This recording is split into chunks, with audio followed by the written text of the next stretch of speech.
Crime alert, जुर्म के खिलाफ आवाज।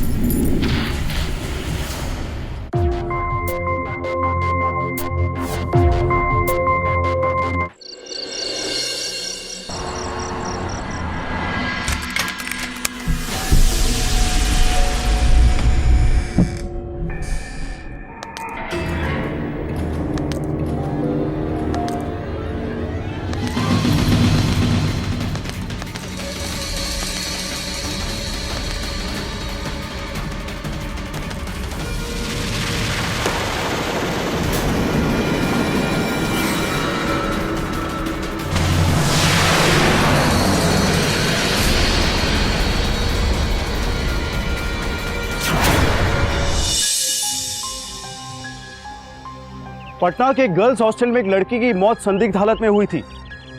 मरने वाली लड़की 24 वर्षीय नेहा थी, जो पटना आईएएस की तैयारी करने आई थी। पहली नजर में देखकर ऐसा लग रहा था कि उस लड़की ने आत्महत्या की है। ऐसी क्या मजबूरी रही होगी जो उस लड़की ने आत्महत्या करने का ये फैसला लिया। दोस्तों, हमारी जिंदगी में कठिनाइयां और चुनौतियां तो आती ही रहेगी, लेकिन हमें चाहिए कि हम परिस्थितियों का सामना डटकर करें, अपनी भावनाओं को वश में रखें, ना कि नकारात्मक भावनाओं के बहाव में बहकर अपनी जिंदगी को यूं तबाह करें। नमस्कार, मैं गिरीश जैन। आइए क्राइम अलर्ट के इस एपिसोड में देखते हैं क्या है नेहा की कहानी का पूरा सच। ऐसा क्या हुआ था उसके साथ जिसकी वजह से उसकी जान चली गई।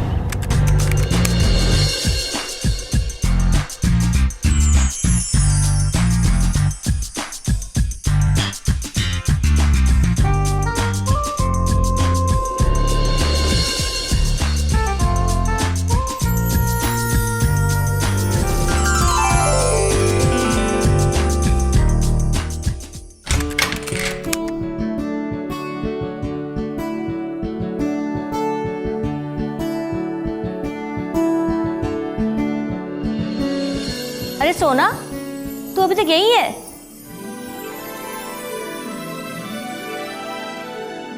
स्कूल के लिए नहीं निकली? तेरे बच्चे तेरा इंतजार कर रहे होंगे। बस निकल ही रही हूँ मैं। आज लड़के वाले आ रहे हैं तुझे देखने। हाँ, तो इतना चहक क्यों रही हो? हर बार की तरह इस बार भी रिजेक्ट ही करना है। इस लड़की की इसी आदत से मैं परेशान हूँ। अरे कभी तो सीधे मुंह बात कर लिया कर नेहा। अच्छा, सिर्फ इसी आदत से परेशान हो? हमारे सांवले रंग से परेशान नहीं हो? क्या दीदी, क्यों हमेशा माँ को छेड़ती रहती हो? तो और क्या करूं? आज फिर मेरा तमाशा बनाने की तैयारी में है। हमने कहा था कि अभी हमें शादी नहीं करनी। हर बार की तरह चाय बनाओ, नाश्ता बनाओ, सब कुछ तो ठीक है बहन जी, पर लड़की थोड़ी सांवली है। क्यों माँ? किसी का गुण कोई मायने नहीं रखता, सिर्फ रंग ही रखता है। दीदी, आपने पहले से ही क्यों सोच लिया है कि वो मना ही करेंगे? हर कोई एक जैसा तो नहीं होता है ना।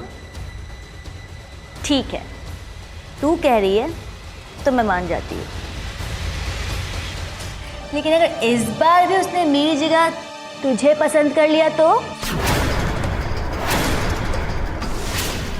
पसंद कैसे करेगा जब वो सामने ही नहीं आएगी तो? देखो, सोना कहीं नहीं जाएगी, यहीं रहेगी। अगर किसी को मुझे पसंद करना है तो ऐसे ही करना पड़ेगा।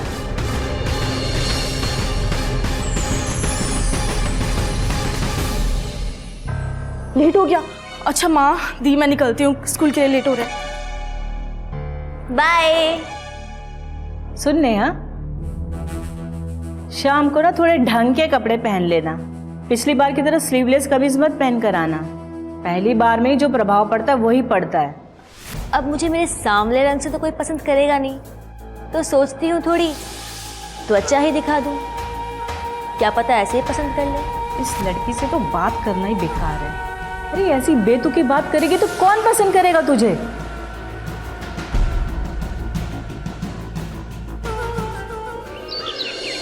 देखिए, मेरी बहन और जीजा जी तो अब इस दुनिया में है नहीं। यूं समझ लीजिए इन बच्चों की सारी जिम्मेदारी हम ही पर है। एक बार महेश की बहू घर आ जाए तो गंगा नहाऊं। मैं बुला के लाती हूँ नेहा को।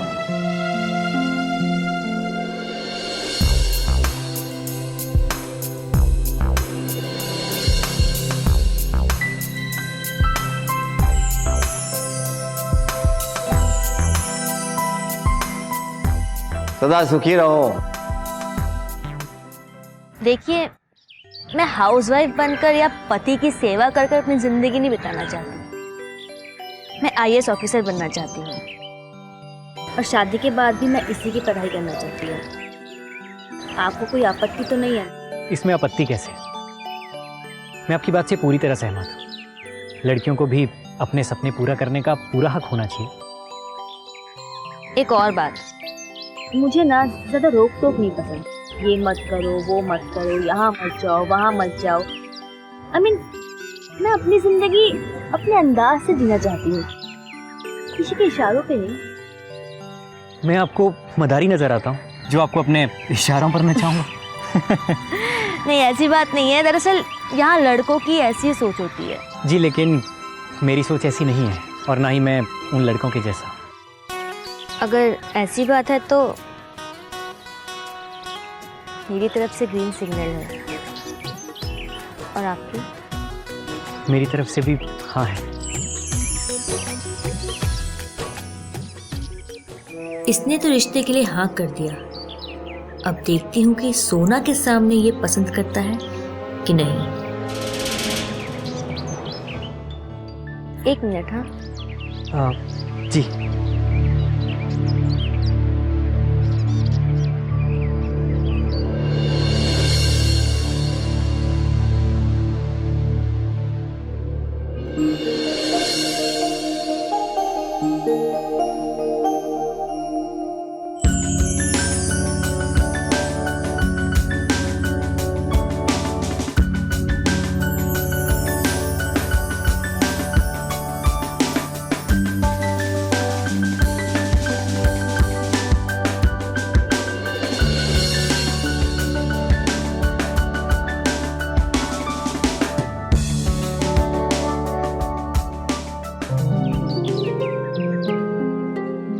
ये है मेरी बहन सोना, और सोना, ये है तुम्हारे होने वाले जीजा जी, पटना से आए हैं। नमस्ते। जी नमस्ते। ऐसा करते हैं कि सबको बुला लेते हैं। अब हमारी बातचीत तो हो गई है, सबके सामने भी बात हो जाए। हाँ बिल्कुल।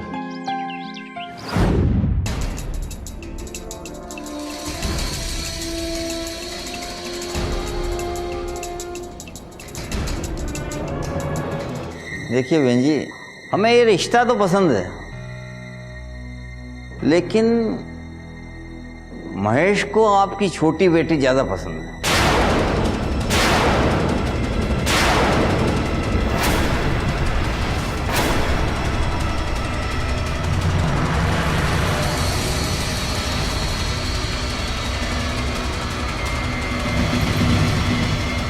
मुबारक हो आप सबको ये रिश्ता।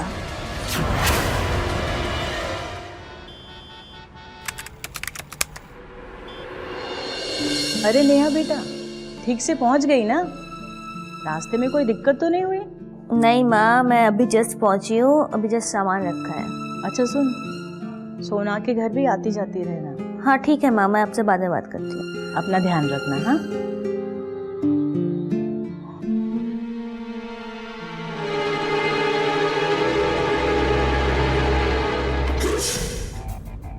जो मेरा होना था वो सोना का हो गया। अगर सोना मुझसे उतना ही प्यार करती है जितना वो दिखाती है, तो उस दिन उस रिश्ते के लिए मना कर देती। अब मैं उसे बताऊंगी कि रिजेक्शन का दर्द क्या होता है। इसके पति को कुत्ते की तरह अपने आगे पीछे ना दौड़ाया तो मेरा नाम नेहा नहीं।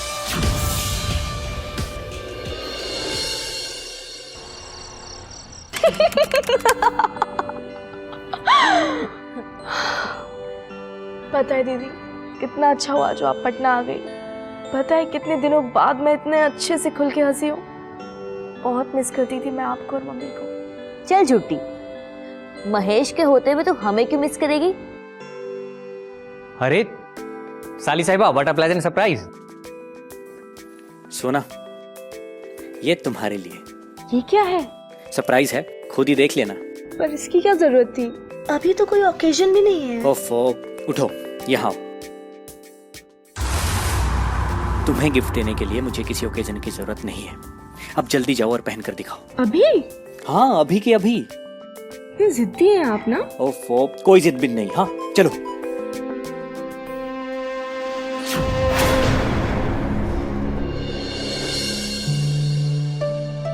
आप भी ना क्या कर रहे हैं? मैं खुद खा सकती हूँ। अरे तुम्हारा व्रत था ना आज, तो जिन परमेश्वर के लिए तूने व्रत रखा है वो तो तुम्हें आएंगे नहीं अपने हाथ से खिलाने, तो कम से कम अपने पति परमेश्वर के हाथ से खा लो। आप भी ना। अरे साली साहिबा,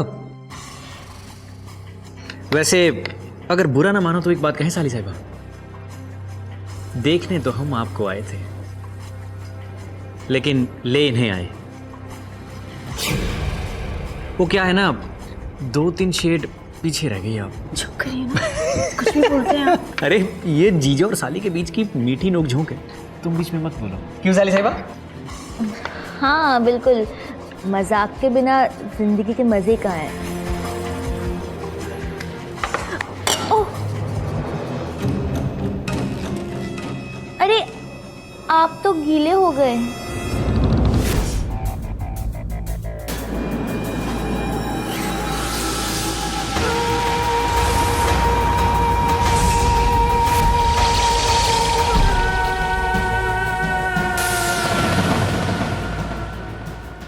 बस हो गया, ठीक है।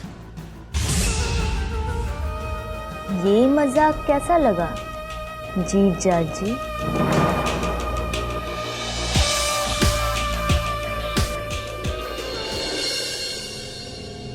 अच्छा ये बता, महेश जीजू प्यार तो तुझसे बहुत करते होंगे हैं?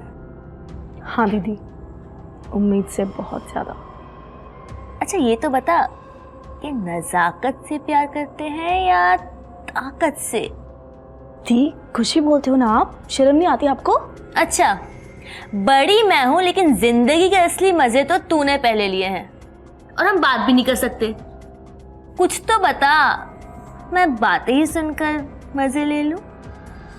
ये सब मैं आपके साथ कैसे शेयर करूं? शर्म आती है मुझे। चिंता मत कर, सिर्फ बातें शेयर करने के लिए कह रही हूँ, पति शेयर करने के लिए नहीं कह रही। कुछ भी, हाँ कुछ भी बोलते हो आप। हटो, सोने जा रही हूँ। अरे सुन तो, ये तो बता कि महेश जीजू को क्या क्या चीजें पसंद है? हाँ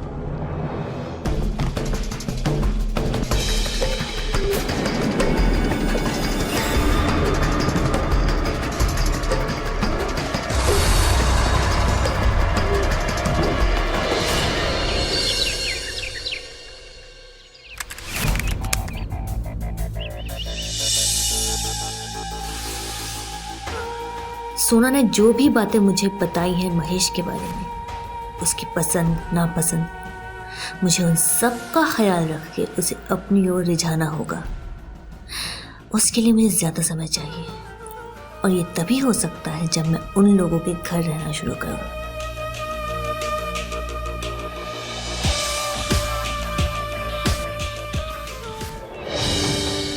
नेहा तू यहाँ बैठी है, मैं तुझे पूरे हॉस्टल में खो जाया। वो तो तुम। हाँ मैं। वैसे सच सच बताओ, किसके बारे में सोच रही थी? कहीं मेरे बारे में तो नहीं? हाँ, दुनिया में तो एक तुम ही रह गए हो जिसके बारे में मैं सोच सकूं, है ना? ये बताओ, नोट्स लाया या नहीं? नोट्स तो लेके आया हो, लेकिन नोट्स लेने से पहले तुम्हें मेरे साथ कॉफी पीनी पड़ेगी। तुमसे मैं 10 बार कहा है कि अपना टाइम वेस्ट मत करो। मैं तुमसे पटने वाली नहीं हूँ। हम तो ठहरे आशिक, हम तो अपना काम करते रहेंगे। आप अपने अंदाज में चलिए, बाकी जो होगा देखा जाएगा। चल अब जा। ठीक है। जैसे इसे लट्टू बनाया है वैसे तुम्हें भी बनाऊंगी महेश, बस देखते जाओ। ये तो नेट प्रैक्टिस है, असली मैच तो तुम्हारे साथ खेलना है।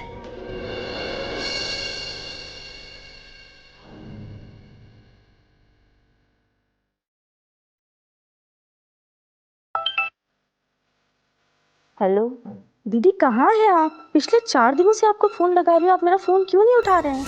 एक्चुअली मैं बहुत बीमार हूँ। क्या आपकी तबीयत ठीक नहीं है? आपने मुझे बताया नहीं। मैं अभी आपको लेने आती हूँ। ठीक है।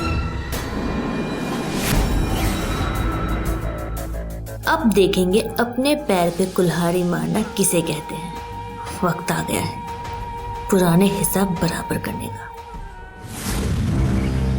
अरे सोना, तुम यहाँ कहीं जा रहे हो तुम लोग?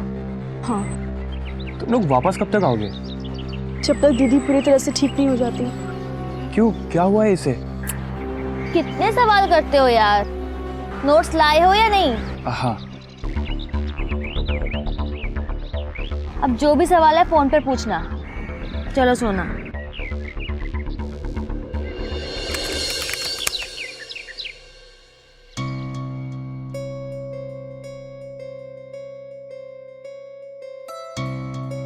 अच्छा, ये साली साहिबा कहाँ गायब है? महफिल यहाँ सजी है और शमा गायब है। चलिए पत्ते फेंकिए।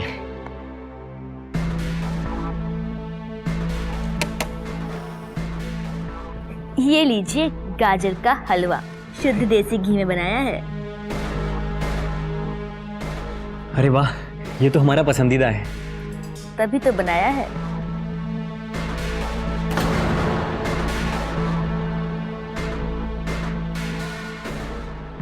भाई कमाल बना है, मजा आ गया। बनाने वाले का हाथ चूमना चाहते हैं तो ये लीजिए। अरे वो भी कर लेते, लेकिन फिलहाल तो अभी हमें ये हलवा खत्म करना है। अरे सोना लो ना तुम, आप भी लीजिए।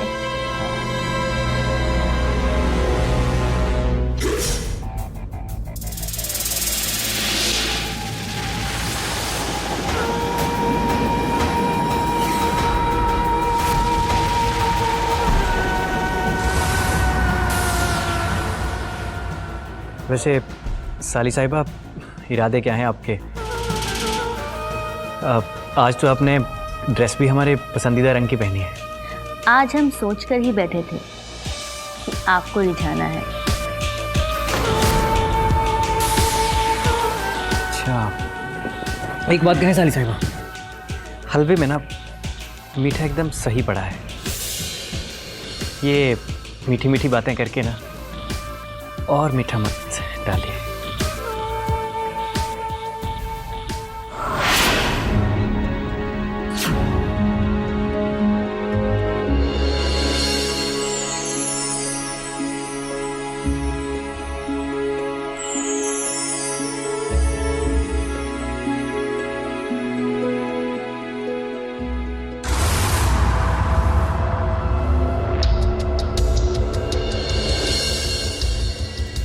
बहुत मजे कर लिए, अब थोड़ा रंग में भंग हो जाए।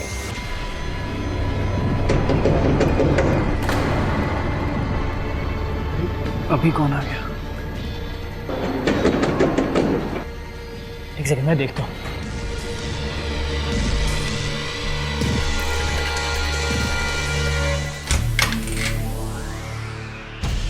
अरे नेहा, क्या हुआ? वो मुझे बहुत बेचैनी हो रही थी और मुझे मेरे कमरे में नींद भी नहीं आ रही। आई एम सॉरी, मैंने आप लोगों को इस टाइम डिस्टर्ब किया। अच्छा कोई बात नहीं, तुम एक काम करो, तुम सोना के साथ सो जाओ, मैं दूसरे रूम में सो जाता हूँ। अरे लेकिन देखो, लेकिन वेकिन कुछ नहीं, चलो अंदर जाओ। Thank you.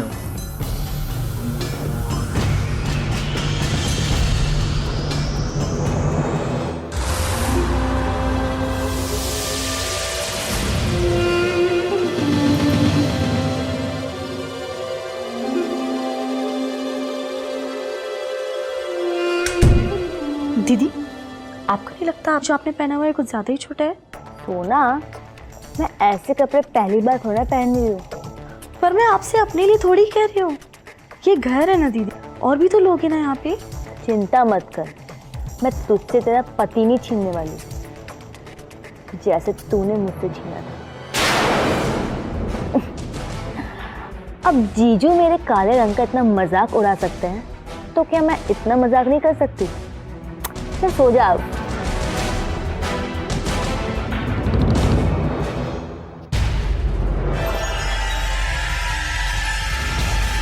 ओके। हाँ रमेश,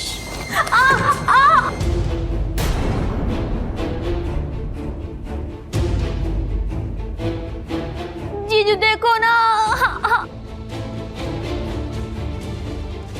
अरे क्या हो गया? एक सेकंड, बैठे बैठे बैठे, यहाँ बैठो, यहाँ बैठो। हाँ, एक मिनट, सब ठीक हो जाएगा। एक सेकंड, हाँ। जीजू बहुत दुख रहा है। बस 1 मिनट में ठीक हो जाएगा।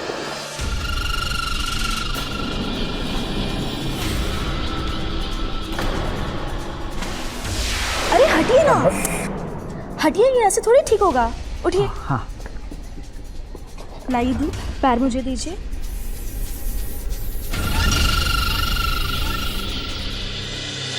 जीजू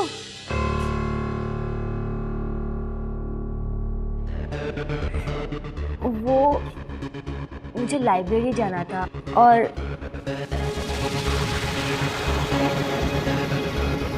मेरे पाँव में मोच चाहिए ना, तो अगर आपका ऑफिस उस तरफ है तो मुझे छोड़ सकते हैं? इसमें पूछने जैसी क्या बात है? नहीं भी होता तो भी छोड़ देता। हाँ, लेकिन कार सर्विसिंग के लिए गई है और सोना को भी स्कूल छोड़ना था, तो अरे मुझे तो यहीं पास में जाना है और लाइब्रेरी तो यहाँ से कितना दूर है।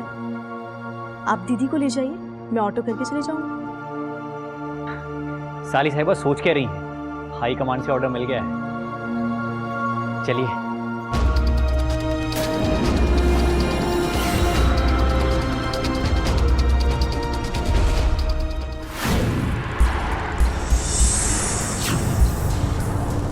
जीजू थोड़ा धीरे चलाइए, हमें स्पीड से डर लगता है। अच्छा जी, अगर ऐसी बात है तो ये लो।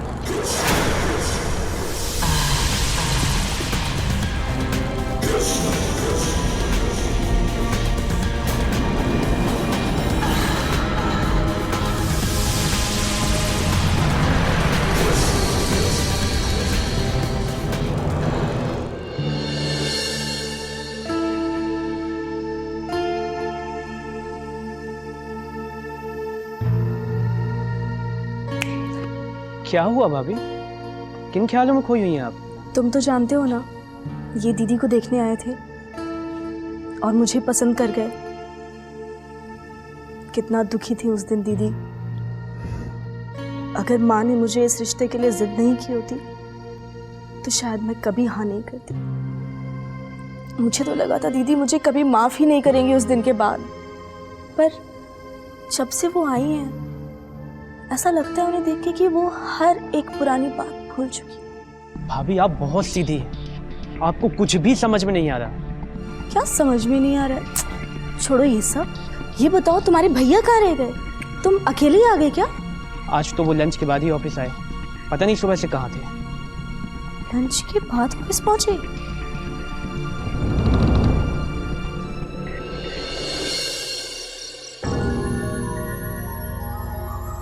नेहा जरा दाल पास करना।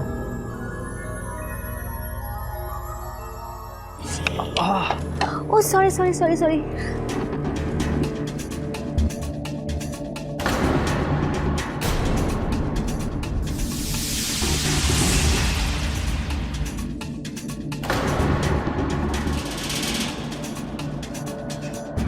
इट्स ओके, मैं जरा हाथ धो के आता हूँ।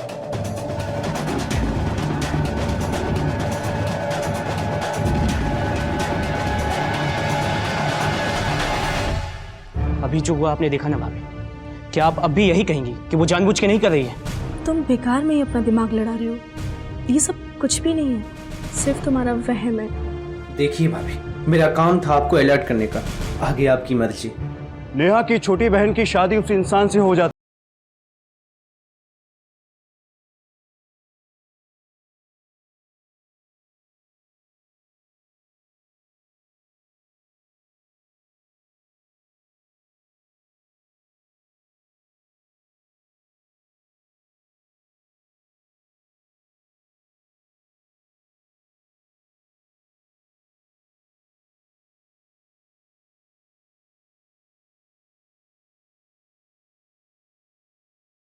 हद तक गिर सकती है।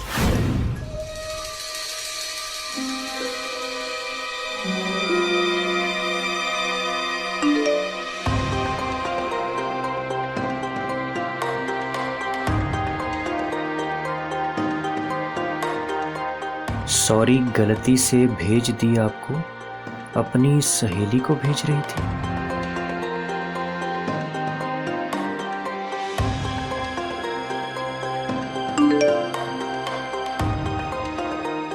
आपको बुरा तो नहीं लगा?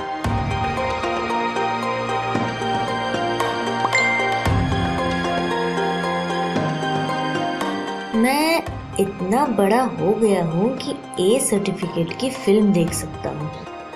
अगर ऐसी बात है तो ये लीजिए, मजे कीजिए।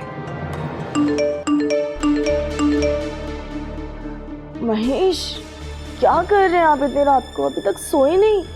नहीं, वो कॉलेज के फ्रेंड्स हैं ना, तो मस्ती चल रही है। सोइए ना महेश, प्लीज। हाँ, तुम सो जाओ।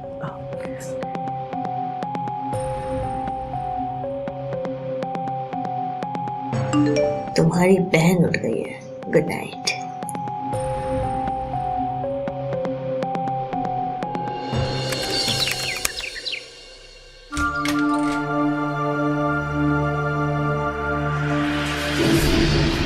ओ आई एम सॉरी, वो क्या है ना, मेरे बाथरूम का गीजर नहीं काम कर रहा था, तो मैं इसलिए नहाने यहाँ आ गई थी। तुम इस मौसम में भी गर्म पानी से नहाती हो? वो क्या है ना, गर्मी बहुत है मुझ में, और गर्मी तो गर्मी ही काटती है। क्या? मेरा मतलब है कि गर्म पानी से नहाने से शरीर की थकान दूर होती है। आप भी नहाया कीजिए ना गर्म पानी से।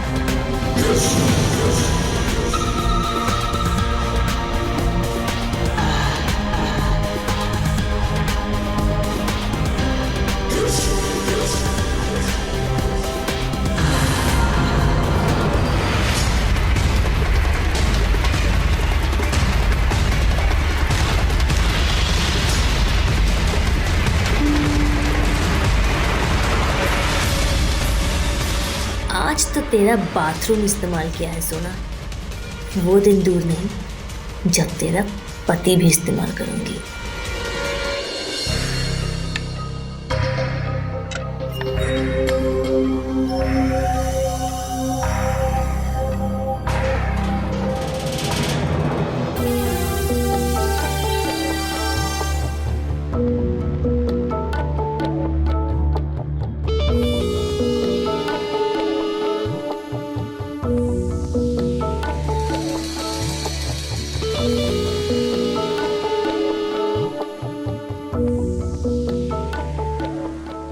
अच्छा नेहा, आज तुम्हें लाइब्रेरी जाना था ना? हाँ, जाना तो है। ठीक है, मेरा भी कुछ उसी तरफ काम था, तो मैं तुम्हें छोड़ दूंगा। अच्छा रामेश, तुम भाभी को कार से स्कूल ड्रॉप कर देना, बाइक लेकर मैं जाऊंगा। लेकिन भैया 10 बजे आपकी यादव जी के साथ मीटिंग थी ऑफिस में। यादव जी को तुम देख लेना ना। हाँ, और वैसे भी मुझे आज एक इम्पोर्टेंट साइड देखनी है। अच्छा नेहा, तुम जल्दी से तैयार होकर बाहर आ जाओ, मैं तुम्हारा इंतजार कर रहा हूँ।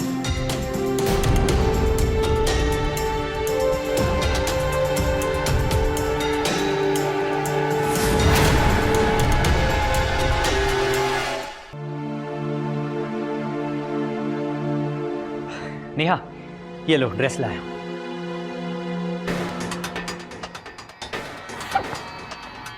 वाओ, ये मेरा फेवरेट कलर है।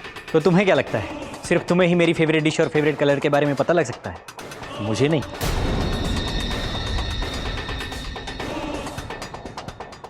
सोना के लिए कुछ नहीं लाए? अरे वो क्या है ना, जहां पर मैं गया था वहां पर सारी ऐसी ही मॉडर्न ड्रेसेस मिलती हैं, और तुम तो जानती हो मेरी सती सावित्री पत्नी को, ये तो हमेशा साड़ी और सलवार कुर्ती ही पहनती है। वो देखो अभी भी तो वही पहनी है। ये तुम्हारे लिए। ये क्या है? सरप्राइज है, खुद ही देख लेना। अच्छा नेहा, अब उठो, अब जल्दी जाओ और पहनकर दिखाओ, हम भी तो देखें कैसी लग रही है। आप बहुत जिद्दी हैं। जिद्दी बिद्दी कुछ नहीं, बस जाओ, चलो। तुम्हें गिफ्ट देने के लिए मुझे किसी ओकेजन की जरूरत नहीं है, अब जल्दी जाओ और पहनकर दिखाओ। अभी? हाँ, अभी के अभी। इतनी जिद्दी हैं आप ना। ओफो, कोई जिद भी नहीं।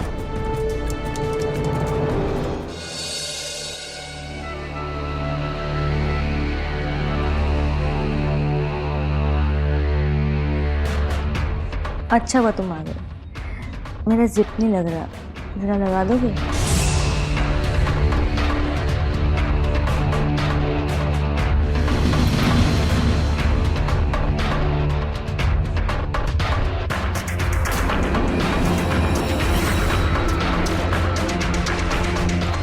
बस भी करो। क्यों, कुछ हो रहा है क्या? बहुत कुछ हो रहा है।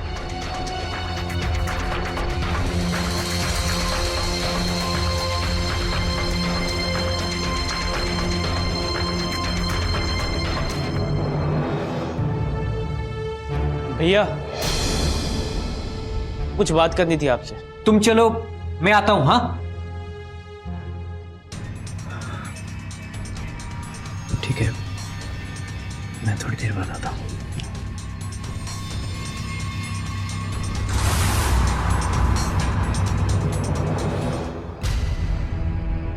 हाँ रामेश, बोलो क्या बात है?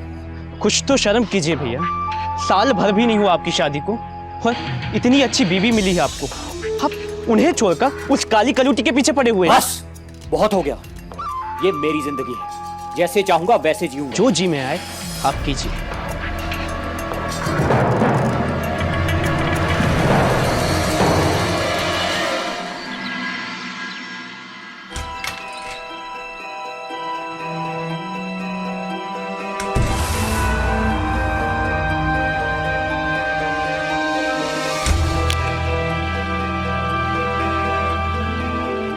क्या बात है, आज बड़ी कुंडियां लगा रहे हो। मैं तो तुम्हें शेर समझती थी। अब शेरनी का शिकार करना है तो कुंडियां तो लगानी ही पड़ेगी। आज क्या बहाना बना के आए हो? बहाने तो 1000 मिल जाते हैं, बस चाह होनी चाहिए। और अगर सोना भी तो? हाँ, उसका स्कूल 4 बजे छूटता है, नहीं आएगी। अच्छा तो बताओ, सबसे पहले क्या चाहिए? हाँ, सबसे पहले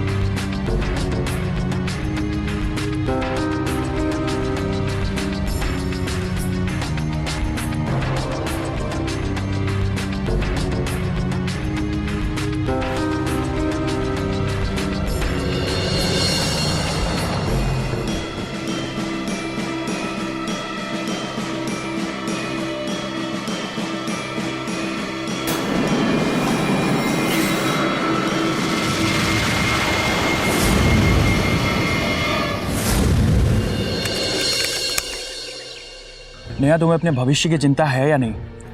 तुम कहना क्या चाहते हो, साफ साफ कहो। तुम ये बताओ कि तुम यहाँ पे आईएएस की तैयारी के लिए आई थी ना? मैं क्या करती हूँ, क्या नहीं करती, कहाँ जाती हूँ, कहाँ नहीं जाती, ये सब मैं तुमको क्यों बताऊँ? तुम होते कौन हो? सिर्फ मेरे दोस्त ना। और अपने दोस्तों को मैं इतनी इजाजत नहीं देती कि मेरी निजी जिंदगी में इंटरफेयर करे। तो मैं बोलूंगा, मुझे जो कुछ गलत लगेगा मैं बोलूंगा। क्या तुम्हें जो भी सोचना है सोचो। तो कहते रहो, मुझे कोई फर्क नहीं पड़ता। अरे सुनती तो जाओ।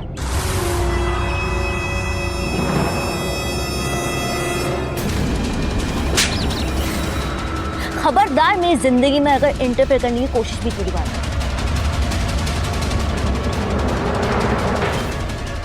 नेहा, तुम देख लेना, बहुत पछताओगी।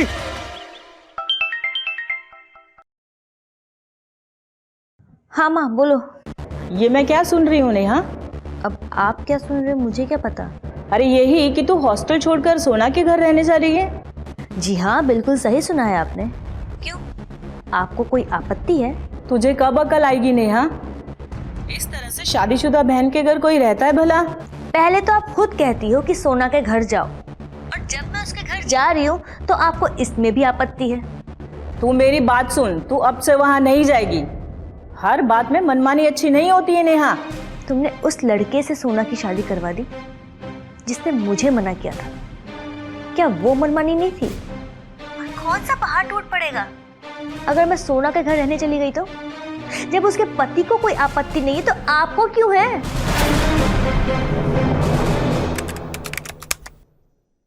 सोना थोड़ी फीकी सी, घरेलू सी, मतलब एकदम बोरिंग सी है।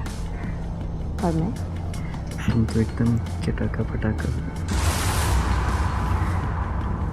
महेश, महेश! जा गई। मुझे क्या पता? तुम एक काम करो, जल्दी से कपड़े पहनो, जल्दी करो।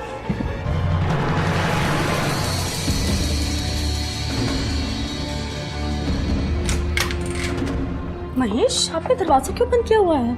अरे सोना, वो मेरा सर दर्द कर रहा है तो सोने की कोशिश कर रहा था। आपके सर में दर्द हो रहा है? हाँ, वो दर्द से फटा जा रहा है सर। आपने दवाइयाँ ली? हाँ, दवाई ले ली मैंने। अच्छा ये बताओ, जल्दी कैसे आ गई? अरे शर्मा क्यों रही हो? महेश, हाँ मुझे आपको एक खुशखबरी बतानी है। हाँ बोलो ना। आपको पता है? हाँ। आप पिता बनने वाले हैं।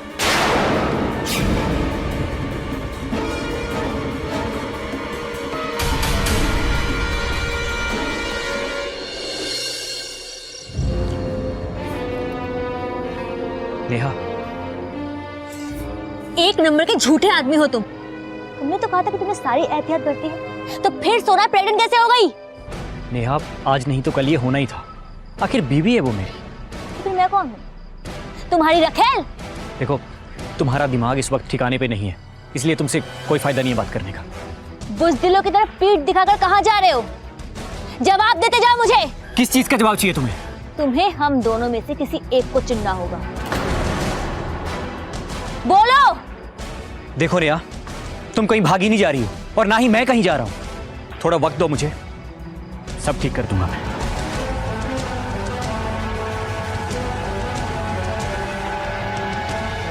इस कहानी में एक नया मोड़ आ गया था।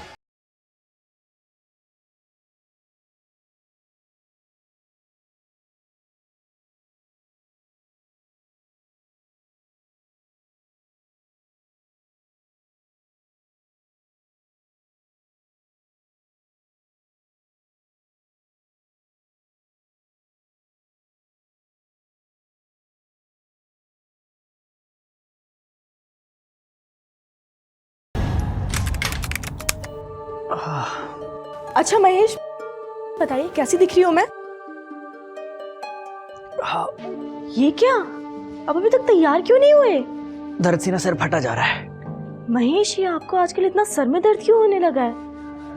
आप भी ना कितने लापरवाह हो गए हैं। क्यों नहीं जाके डॉक्टर से चेकअप करवा लेते हैं? हाँ सोना, कल करा ही लूंगा।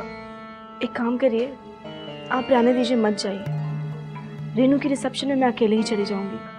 वैसे तो मुझे आपके साथ रहना चाहिए, पर वहां नहीं गई तो फिर वो भी बुरा मान जाएगी। लेकिन तुम अकेले कैसे जाओगी? रमेश के साथ चली जाऊंगी ना मैं, वो छोड़ देगा मुझे। अरे हाँ, मैं तो भूल ही गया था। तुम एक काम करो, नेहा को भी साथ ले जाओ। वो नहीं जा रही है, उसका कोचिंग क्लासेस में कल पेपर है ना, और अच्छा भी है, इसी बहाने आपकी देखभाल भी हो जाएगी। जाते जाते ना जरा दरवाजा बंद कर देना। हाँ।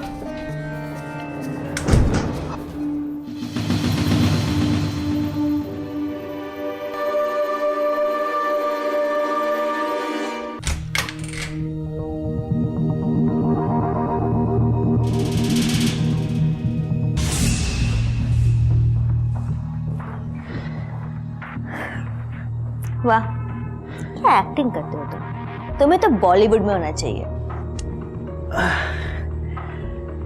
वो क्या करें, तुम्हारे लिए करना पड़ता है सब। पिछली बार भी रूठ गई थी, बड़ी मुश्किल से मनाया। अब दोबारा मत रूठ जाना। वैसे भी तुम्हें मनाने के लिए पता नहीं क्या क्या करना पड़ता है मुझे। जाओ बस, तुम्हें माफ किया।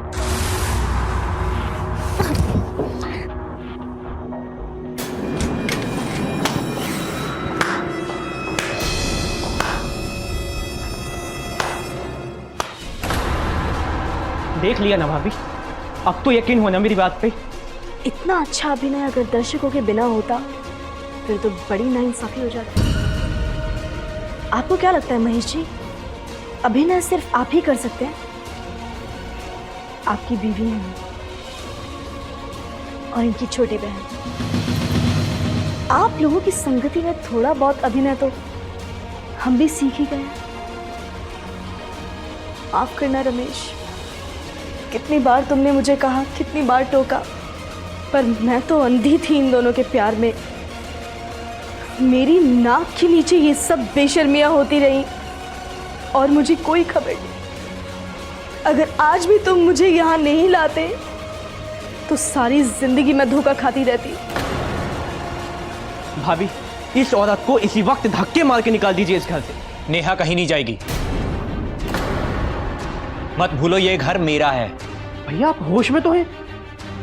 बस करो रमेश, इनसे बहस करने में कोई फायदा नहीं। जिस इंसान ने जानबूझकर अपनी आंख और कान बंद किए हो, उससे कितनी भी ऊंची आवाज में बात क्यों ना कर लो, वो अनसुना ही कर देगा। इन दोनों ने तो बेशर्मियों की सारी हदें पार कर दी हैं। इनसे बहस करना, इन्हें समझाना, सिर्फ अपनी बेइज्जती करवाना है।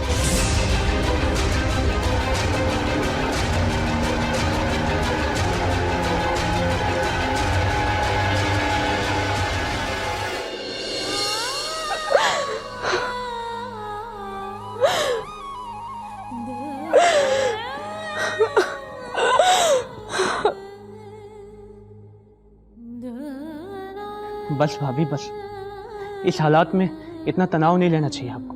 बस इसी बात का तो दुख है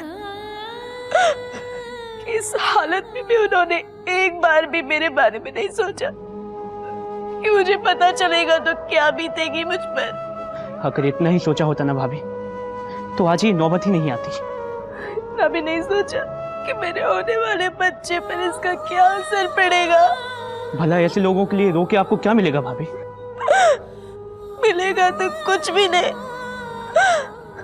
पर कम से कम मेरा दिल तो हल्का हो जाएगा। मैंने सोच लिया, मैं ना इस बच्चे को गिरा दूंगी। कैसी बात करें भाभी आप ऐसे लोगों के लिए अपने बच्चे को मार देंगी? कहाँ जाऊंगी मैं इस बच्चे को लेकर? क्या बताऊंगी उससे मैं कि उसके बाप ने उसके पैदा होने से पहले ही उससे मुंह मोड़ लिया।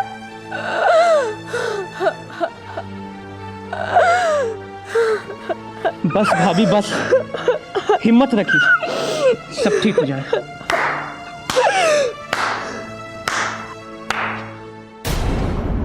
जिनके खुद के घर शीशे के होते हैं ना, वो दूसरों के घर पे पत्थर नहीं फेंकते। कुछ देर पहले हमें बड़ी नसीहत दे रहे थे, और ये देखो अब दोनों ही चिपके पड़े हैं। हाँ बस भैया बस, अगर एक शब्द और कहा ना आपने तो मैं भूल जाऊंगा कि आप मेरे बड़े भाई हैं। और खबरदार, अपनी गलती छुपाने के लिए मेरी देवी जैसी भाभी माँ की तुलना उस चंडालनी से की तो प्लीज भैया आप यहां से चले जाइए।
भैया कहाँ जा रहे हैं आप? भाभी मैं अब इस छत के नीचे नहीं रह सकता, मुझे इस जगह से घिन आने लगी है। कल रात को तो आप मेरी हिम्मत बंधवा रहे थे ना, फिर अब क्या हो गया अचानक से? अचानक नहीं भाभी, मैंने इस बारे में रात भर सोचा। भैया आपने मेरे बारे में एक बार भी नहीं सोचा ना? अगर आप भी चले जाएंगे तो मेरी बची कुची हिम्मत कहाँ से आएगी?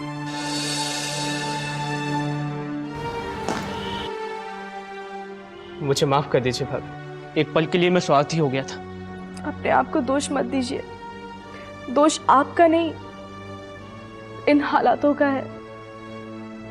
पूरी जिंदगी तहस नहस करके रखी है।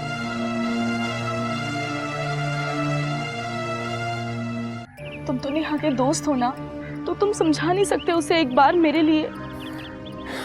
यार मैं क्या कह सकता हूँ, जब तुम उसकी बहन हो और उसने तुम्हें कुछ नहीं समझा तो फिर मेरी क्यों सुनेगी वो? मैं बहुत उम्मीदें लेकर तुम्हारे पास आई हूँ, प्लीज मुझे निराश मत करो। मेरी पूरी जिंदगी दांव पर लगी हुई है। कुछ समझ में नहीं आ रहा मुझे कि मैं क्या करूं। देखो तुम क्यों नहीं ये सारी बातें आंटी को बता दो, क्योंकि जहाँ तक मैं नेहा को समझता हूँ वो उनसे कितना भी बहस करे लेकिन वो अभी भी उनका लिहाज करती है, और आंटी ही तुम्हें इन सारी मुसीबतों से उबार सकती हैं। नहीं, मैं माँ को इन सबसे दूर रखना चाहती हूँ। लेकिन क्यों? क्या गुजरेगी उन पर जब उन्हें पता चलेगा कि उनकी बड़ी बेटी उनकी छोटी बेटी का घर बर्बाद करने पर तुली हुई है? मैं माँ को इस कीचड़ में नहीं घसीट सकती। फिर तो मैं तुम्हारी कोई मदद नहीं कर पाऊंगा। नेहा और महेश ने बेशर्मी की सारी हदें पार कर दी थी।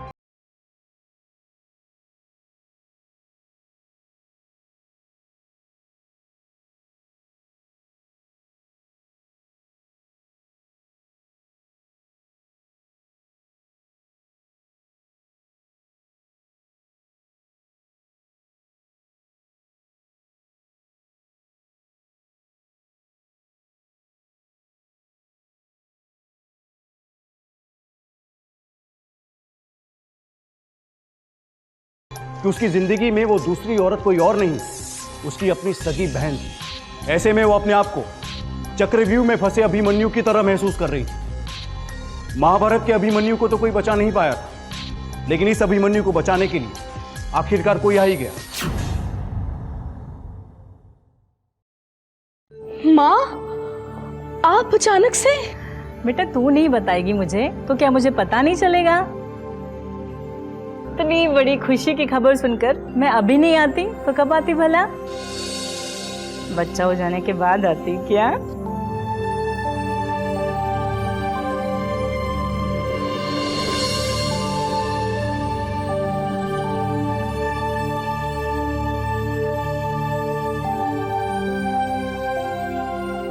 बेटा मैं हाथ मुंह धोकर आती हूँ, फिर आराम से बैठ के बातें करेंगे।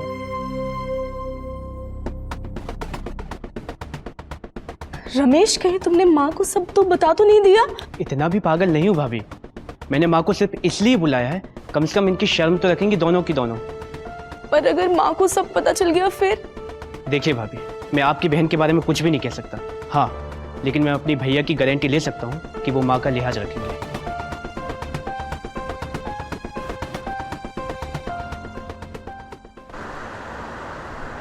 ये जरूर मेरे भाई की ही चाल है, उसी ने बुलाया है तुम्हारी माँ को।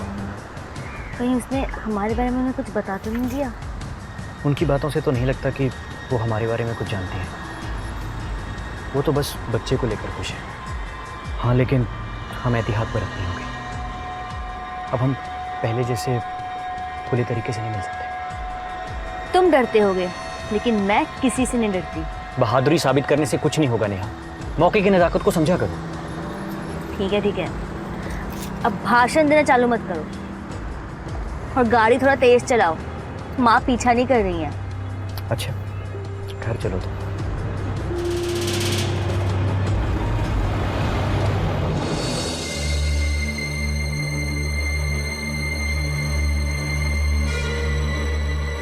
फिर गई थी ना तुम महेश के साथ? माना मेरी कोई कीमत नहीं है, पर कम से कम माँ का तो लिहाज कर लो। उनके जाने के बाद जो मन में आए वो करना, मुझे कोई फर्क नहीं पड़ता। नाटक अच्छा कर लेती हो तुम। हाँ, पहले माँ को खुद बुलाती हो और अब मुझे सुना रही हो। तुम कितना भी चीख लो चिल्ला लो, मुझे कोई फर्क नहीं पड़ता। छी, शर्म आ रही है मुझे ये सोच कर कि तुम मेरी सगी बहन हो। अच्छा, आज शर्म आ रही है तुझे? उस दिन कहाँ गई थी ये शर्म, जब महेश ने मुझे छोड़कर तुझसे शादी करने के लिए हाँ कही थी? अच्छा, तो उस बात का बदला ले रही हो? इन सब के लिए तुमने ये साजिश रची?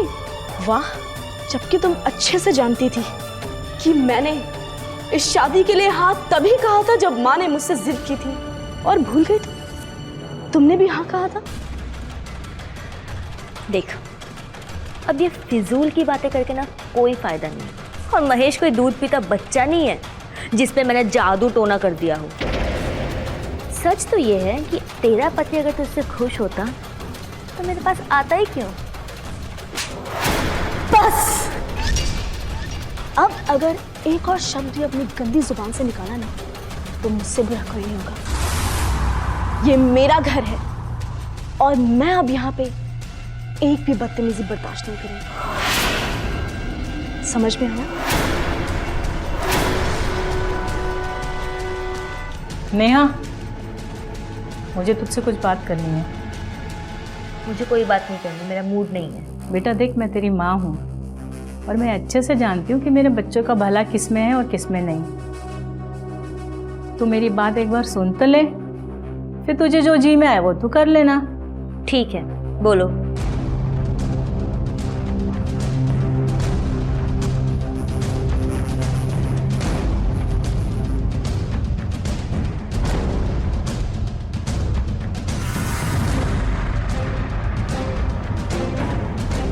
हेलो,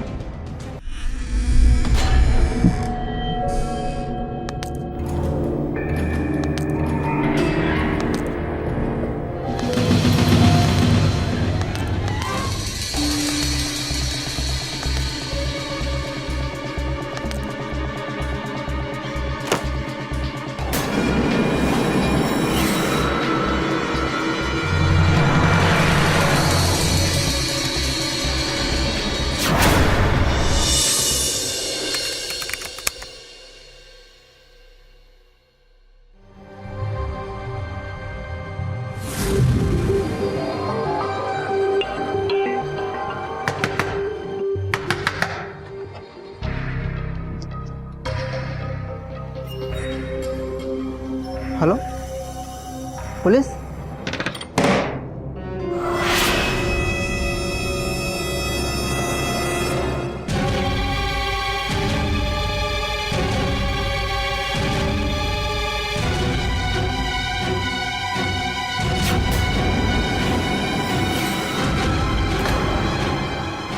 कांस्टेबल, बॉडी को पोस्टमार्टम के लिए भेजो। नेहा इस दुनिया में नहीं थी, लेकिन नेहा की मौत की गुत्थी अब तक सुलझी नहीं थी, और नेहा उन लोगों में से तो कतई नहीं थी जो खुद अपनी जान ले ले।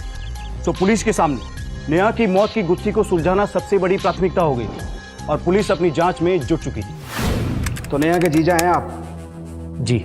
किस तरह के संबंध थे आपके नेहा के साथ? वैसे ही जैसे जीजा और साली में होते हैं। लेकिन आप दोनों के बीच की चैट तो कुछ और ही कहानी बयां कर रही है। जिया साली के रिश्ते को एक अलग ही मुकाम पर लेके जा रही है। इसे देखकर तो यही लगता है दरवाजा अंदर से बंद था, इसीलिए हम सुसाइड के एंगल पे काम कर रहे हैं। हालांकि अभी तक हमें कोई सुसाइड नोट नहीं मिला है, और ये भी जरूरी नहीं है कि हर इंसान सुसाइड करने से पहले अपने मरने की वजह लिख कर जाए। मरने वाला जा चुका है महेश जी, इसमें हम कुछ नहीं कर सकते। लेकिन हम उस इंसान को जेल की सलाखों के पीछे भेज सकते हैं जिसकी वजह से नेहा ने खुदकुशी की। सर, आप मुझे ऐसे क्या देख रहे हैं? मैंने मजबूर नहीं किया नेहा को आत्महत्या करने के लिए।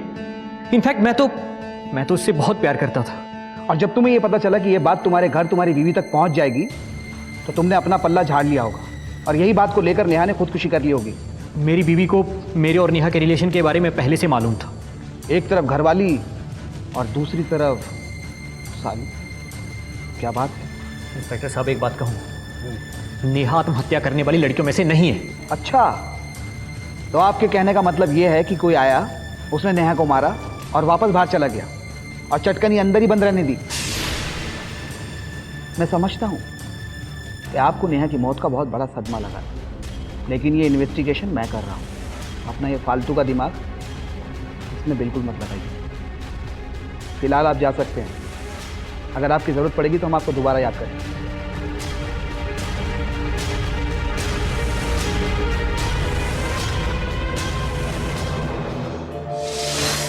हमने सुना है कि आपके और नेहा के बीच में कुछ कहासुनी हुई थी, जिसे लेकर वो घर छोड़ने के लिए मजबूर भी हो गई थी। जी हाँ, बिल्कुल सही सुना है आपने। वैसे आपको देखकर बिल्कुल भी नहीं लगता कि आपको अपनी बहन के जाने का जरा भी अफसोस है। बहन तो वो मेरी उसी दिन से नहीं रही जिस दिन उसने मेरे पति को अपने जाल में फंसाने के लिए सोचा। तो इसका बदला आपने इस तरह लिया, अपनी बहन को खुदकुशी करने के लिए मजबूर कर दिया। एडल्टरी हमारे कानून में अपराध माना जाता है ना इंस्पेक्टर? बिल्कुल है। तो अब आप मुझे बताइए कि एक अपराधी को आत्महत्या करने के लिए कोई कैसे मजबूर कर सकता है? जहाँ तक मैं नेहा को जानती थी, अगर उसे आत्महत्या ही करनी होती तो वो मेरे पति को अपने जाल में फंसाने का प्रपंच क्यों रचती? जितना मैं समझ रही हूँ, नेहा आत्महत्या कर ही नहीं सकती। हाँ तो मिस्टर रमेश, आपके कहने का मतलब यह है कि आपके भाई और उनकी साली के बीच का रिश्ता आपके सारे घर वालों को पता है। वैसे नेहा के साथ कैसे ताल्लुकात थे आपके? वो तो मुझे फूटी आंख नहीं भाती थी और मैंने तो पहले से ही भाभी को आगाह किया था। काश उन्होंने मेरी बात मान ली होती तो जो भी आज ही हो रहा है ना, उसकी कभी नौबत ही नहीं आती। यही बात आपने अपने भैया को समझाने की कोशिश की? इस बात को लेकर काफी बहस हुई थी हम दोनों के बीच। मैं तो घर छोड़ के भी जाने वाला था, वो तो भाभी ने मुझे रोक लिया। कहीं ऐसा तो नहीं कि आपकी भाभी की वजह से नेहा ने खुदकुशी कर ली हो? नेहा तो उन लोगों में से है जो दूसरों को आत्महत्या करने पे मजबूर कर दे। भला उसे कौन आत्महत्या करने पे मजबूर करेगा? और सच कहूं तो मुझे तो यकीन ही नहीं होता कि नेहा ने आत्महत्या की है।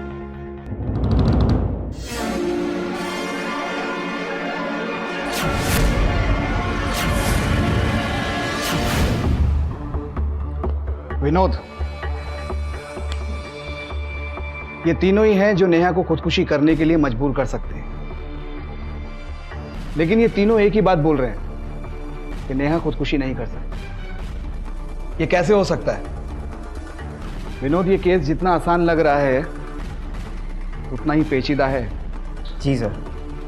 नेहा की पोस्टमार्टम रिपोर्ट का क्या हुआ? कल तक आ जाएगी। तुम एक काम करो, नेहा के फ्रेंड सर्कल और उसके हॉस्टल में जाओ और पता करो उसके सबसे करीबी कौन कौन है। जी सर।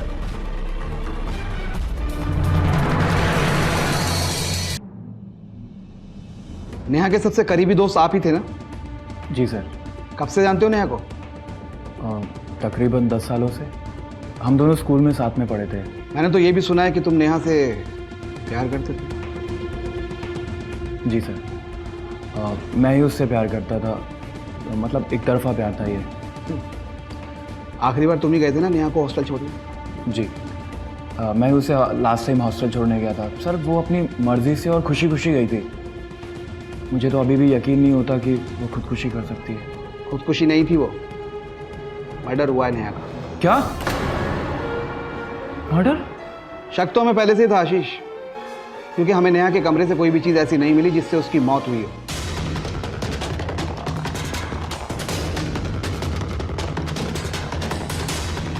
आज सुबह ये नेहा की पोस्टमार्टम रिपोर्ट आई है, जिससे ये साफ जाहिर होता है कि नेहा को जहर दे के मारा गया है। और ये जहर नेहा ने खुद नहीं खाया। हॉस्टल आने से पहले ये जहर नेहा को खिलाया गया था, और वो भी किसी मीठी चीज में मिलाकर। Oh my God. और नेहा के मरने से पहले तुम ही वो आखिरी व्यक्ति थे ना जो नेहा के साथ थे? जी। इंस्पेक्टर साहब, मुझे पता है कि उसे जहर किसने दिया।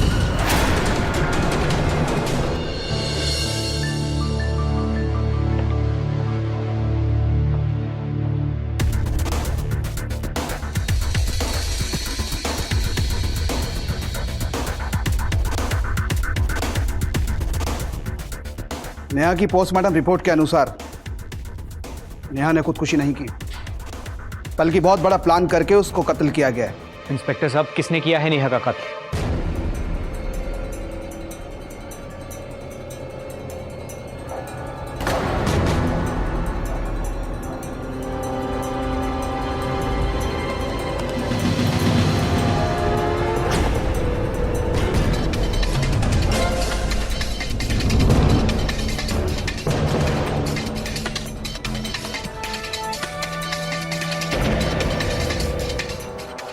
क्यों राधा जी, सच्चाई अपने मुंह से कबूल करेंगी? अपनी बेटी को क्यों और कैसे मारा? पानी हाँ, मैंने ही मारा नेहा को, मैंने ही उसे जहर दिया।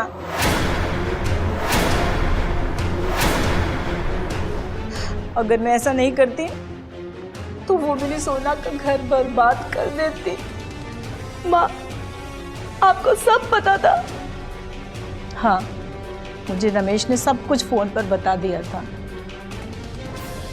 और इसीलिए तो मैं यहाँ आई थी। मैंने नेहा को समझाने की बहुत कोशिश की मगर वो नहीं मानी। इसके और नेहा के झगड़े के बाद मैंने उससे बहुत नरमी से पूछा कि आखिर वो चाहती क्या है, मगर वो अपनी जिद पर ही अड़ी रही। मेरे सामने रंग का श्राप आखिर मैं कब तक ढोती रहूंगी माँ? तुमने जो मेरे साथ अन्याय किया है बस उसे सुधार दो, मैं और कुछ नहीं चाहती। सोना को तो उसका बच्चा मिल जाएगा माँ, मुझे मेरा महेश दे दो। और उसकी बातों से ऐसा लग रहा था कि वो महेश को पाने के लिए कोई भी हद पार कर सकती थी, यहाँ तक कि इसके बच्चे को तक मार सकती थी। अभी तक तो मैंने कुछ नहीं किया है, लेकिन अगर किसी ने मुझे रोकने या टोकने की कोशिश की तो मैं किसी भी हद तक जा सकती हूँ और फिर सब जिंदगी भर पछताएंगे। मेरे सामने एक ही रास्ता था, नेहा को जान से मार देना। इसलिए मैंने बड़ी समझदारी से काम लिया और मैंने उसे यकीन दिलाया कि मैं उसकी शादी महेश से करवा दूंगी, लेकिन उसके लिए उसे हॉस्टल जाना ज़रूरी था और वो इस बात के लिए राज़ी भी हो गई। उसने आशीष को फ़ोन भी किया ताकि वो उसे हॉस्टल छोड़कर आए। हेलो। और इस बीच मैंने उसके प्रसाद में जहर मिला दिया। आशीष जब उसे छोड़ने गया तो मैंने दोनों को ये प्रसाद दिया, लेकिन जिस लड्डू में जहर था मैंने वो लड्डू नेहा को ही दिया। मार दिया मैंने उसे।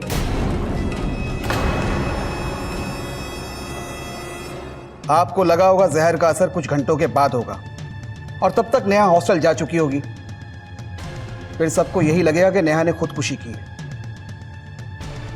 मानना पड़ेगा कितने शातिर दिमाग से आपने क्राइम किया है, लेकिन अफसोस मुजरिम चाहे कितना भी शातिर हो, कानून का शिकंजा उस तक पहुंच ही जाता है। मुझे मेरे किए पे कोई अफसोस नहीं है इंस्पेक्टर साहब। एक जिंदगी के बदले मैंने 3 जिंदगियां बचाई है। कानून की नज़र में अगर ये गुनाह है तो मैं सजा भुगतने के लिए तैयार हूँ। गिरफ्तार कर लीजिए मुझे। कांस्टेबल, लेकर चलो इन्हें। जब लोग रिश्तों की मर्यादा को भूलकर लक्ष्मण रेखा लांघ देते हैं तो उनके साथ यही होता है। नेहा ने अपनी बहन की जिंदगी के साथ खिलवाड़ किया और अंत में उसी की जिंदगी तबाह हो गई। जो आग के साथ खेलता है उसी को उससे जलने का सबसे ज्यादा खतरा रहता है। और जिस तरह सांप के जहर के असर को काटने के लिए सांप के जहर का ही इंजेक्शन देना पड़ता है, ठीक उसी तर्ज पर नेहा की मां राधा ने एक ऐसा रास्ता इख्तियार किया जिसकी इजाजत हमारा संविधान नहीं देता। राधा को आईपीसी की धारा 302 के तहत उम्र कैद की सजा सुनाई गई। आज की हमारी ये कहानी हमारे सामने कई सवाल खड़े कर देती है। आज के इस आधुनिक युग में भी हमारे देश में कई ऐसे परिवार हैं जो शादी जैसे मामलों में लड़की के त्वचा के रंग को ज्यादा महत्व देते हैं। हाँ, पर इसका यह मतलब नहीं है कि इस तरह की हीन भावना से ग्रस्त व्यक्ति अपराध का रास्ता चुन ले। रंगों के भेदभाव से पीड़ित व्यक्ति को अपने अंदर आत्मविश्वास जगाना होगा और डटकर उसका सामना करना होगा। और साथ ही हमारा भी ये कर्तव्य है कि हमें अपने विचारों में बदलाव लाना होगा। इस ओछी सोच को जड़ से खत्म करना होगा, तभी हमारा 21वीं सदी का सक्षम और भेदभाव रहित सुरक्षित समाज का सपना पूरा होगा। इसी के साथ मैं गिरीश जैन क्राइम अलर्ट के इस एपिसोड में आपसे विदा लेता हूं। फिर मिलूंगा ऐसी एक सच्ची घटना के साथ। तब तक बी अलर्ट, बी सेफ।